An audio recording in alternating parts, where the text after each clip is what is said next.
Okay, we've been studying the inverse of functions. What we're going to talk about today is that not every function has an inverse. Okay, what does it mean to be an inverse? We talked about that before. Whatever one does, the other one undoes exactly.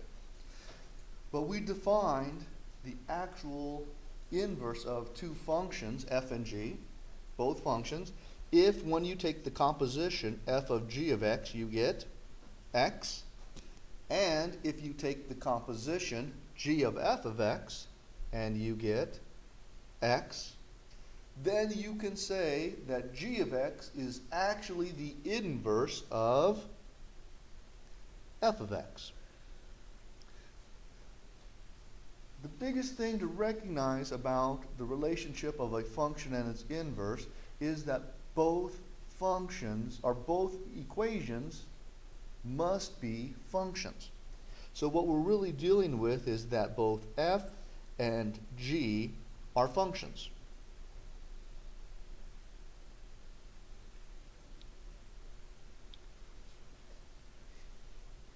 Now, I could do the mechanics of finding an inverse and not end up with a function. For instance, let's take a look.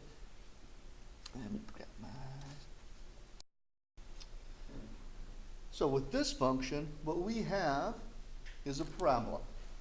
Now if we take a look at this parabola and we try to find an inverse for this parabola, well, we can do the mechanics, that's not a problem. Here's a table.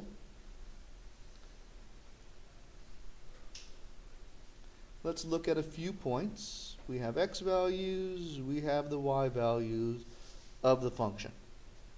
And let's look at negative 2, negative 1, 0, 1, and 2. So I go to the graph, negative 2 is at 4, negative 1 is at 1, 0 is at 0, 1 is at 1, and 2 is at 4 on my parabola. Now, what I can do is flip those x and y values. That's not a problem.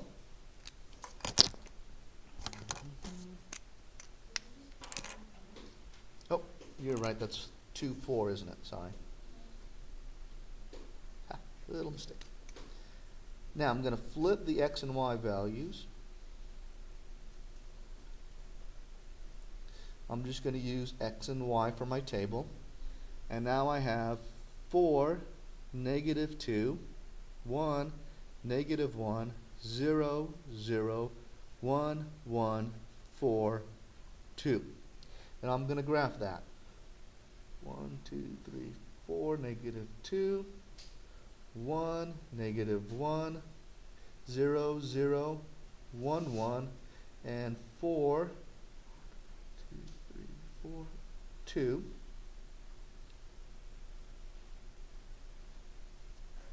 Connect my dots. I do end up with a mathematical relationship between x and y. Problem is, what I don't have is a function. How can I know that this is not a function? Well, if I look at this graph, it is clear to see that this graph I just put on there fails the vertical line test. That's a +1.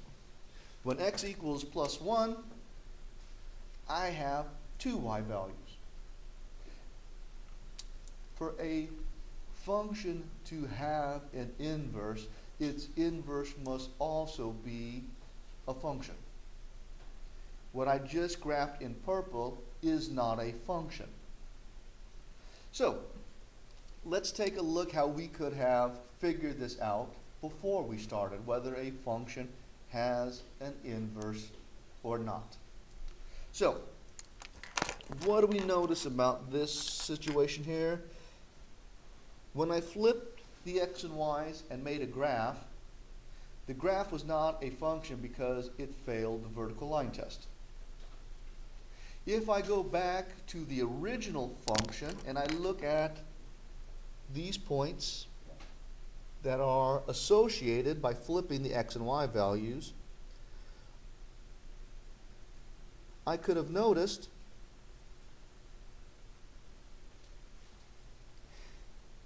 that the original function had two x values for that one y value,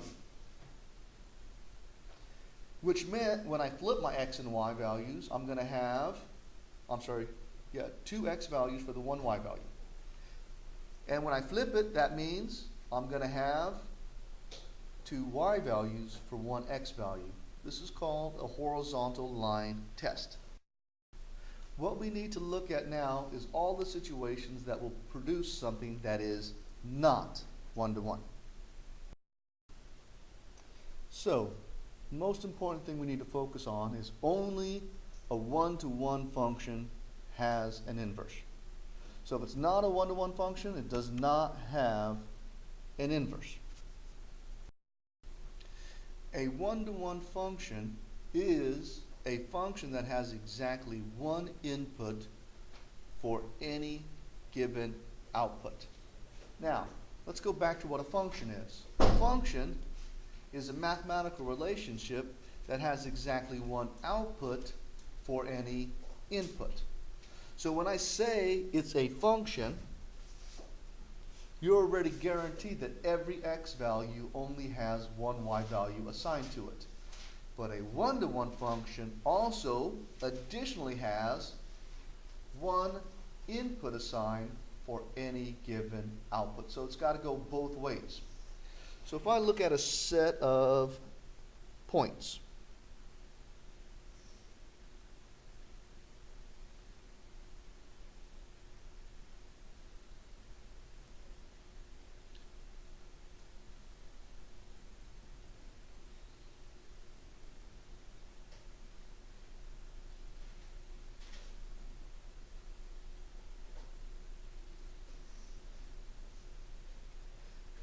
I'm looking at this set of points, and the first thing I could ask you, is this set of points a function?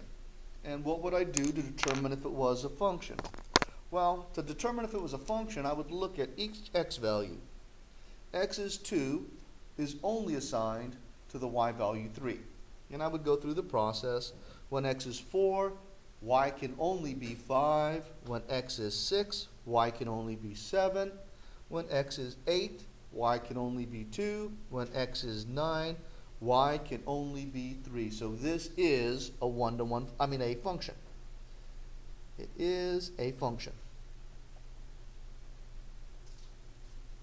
Now, second question, if it's a function, is it one-to-one? I'm going to go through the same procedure, but this time I'm going to check the y values. When I see a y of 3, in this scenario, I do not end up with one x value. I have a y value of 2, and I have a y value of 9. An x value of 2 and an x value of 9. This means it is not one-to-one.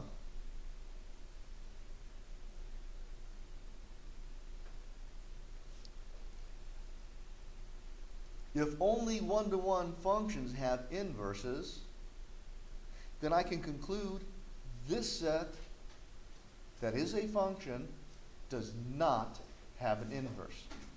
Another way of saying that is it's not invertible. Domain and range of inverses. Anytime we have a function that has an inverse, we're flipping the x and y values to find that inverse. Because we're flipping the x and y values and the domain is all the set of possible input x values, that means it will be the range of the inverse. The range of the function will be the domain of the inverse.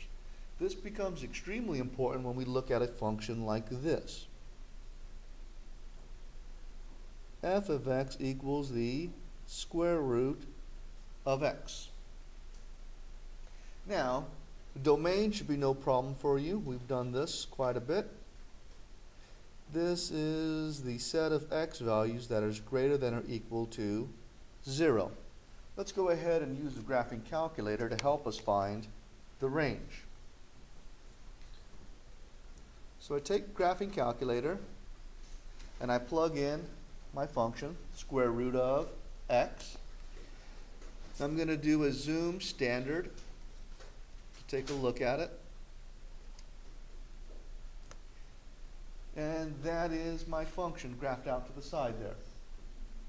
Notice when I push trace and start off at x equals 0, y equals 0. This is the beginning of my graph because my domain is 0 or bigger. And as I get further and further to the right, I'm just taking the square root of bigger numbers. My y value is going to get larger and larger and larger no matter how far to the right I go. So I can then say my range of this function is going to be the set of y values that are greater than or equal to 0 for this one. Now,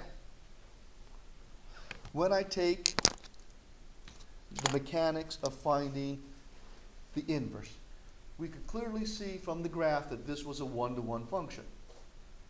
So when I look for the inverse, first thing I'm going to do is replace the function notation.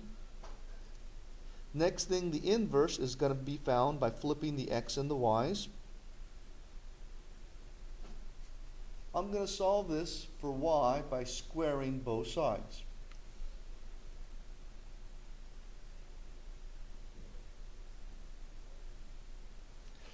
Now, what you may want to remember is the way I have written this formula, this does not have an inverse because this formula is not one-to-one.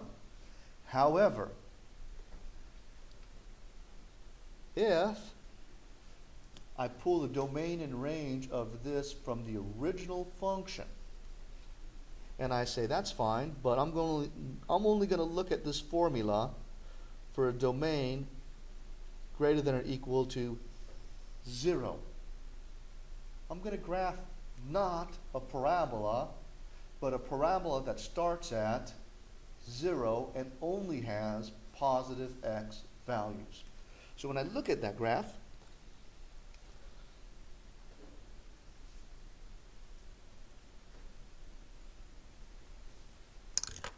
here's my original function.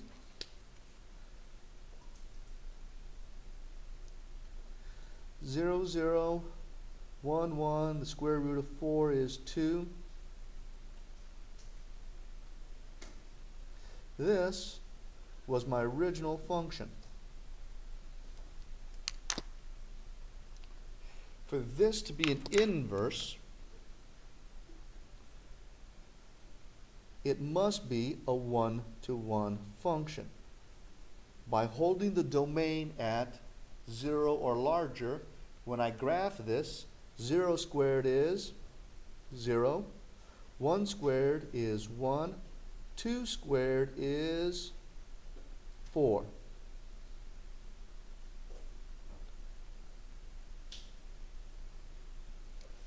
Now I have a graph that is one-to-one because I'm not looking at the full parabola from my inverse. I'm only looking at the part of the parabola whose domain is greater than or equal to 0, which came from the original range. Let's do one more of these.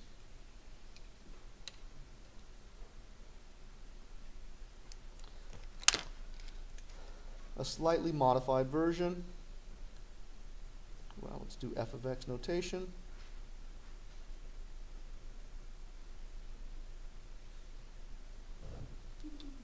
Okay, so first thing I'm looking at is y equals the square root of x minus 4.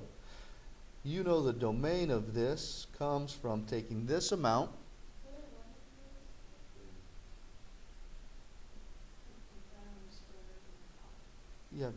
that's just part of the graph below. So, the domain of this is going to be all the x's that are greater than or equal to -4. That's true because the number under the radical must be greater than or equal to 0, greater than or equal to positive 4, I'm sorry. So if I graph that,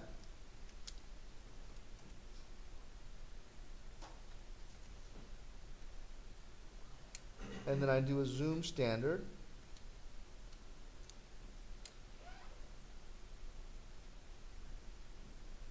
oops, what happened? Yep, that's it. Zoom number 6. We see that we have a parabola, my graph starting off at 4 for the x value and getting larger. But what is the range of this function? The range of this trace, start off at 4.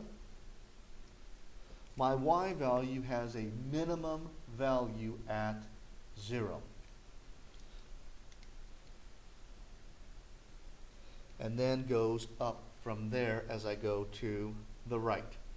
So as I continue on to the right, my y values get larger and larger and larger. So I start off with y equals 0, getting bigger.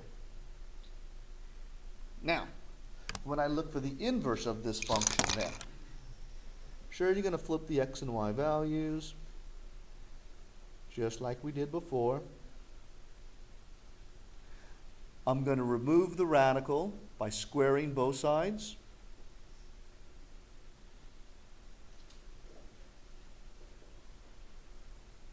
And I'm going to add 4 to both sides.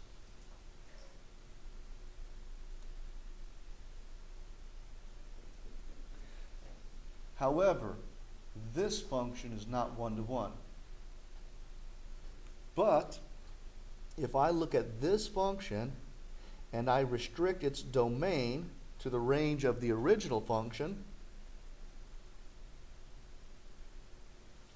then I have a function that is one-to-one. And that is the inverse. I can graph that.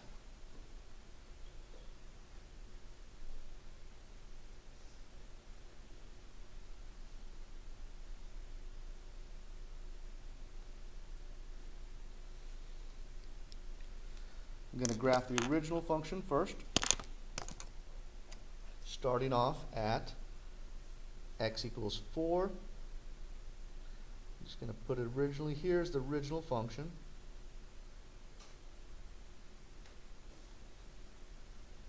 Its inverse starts at x equals 0.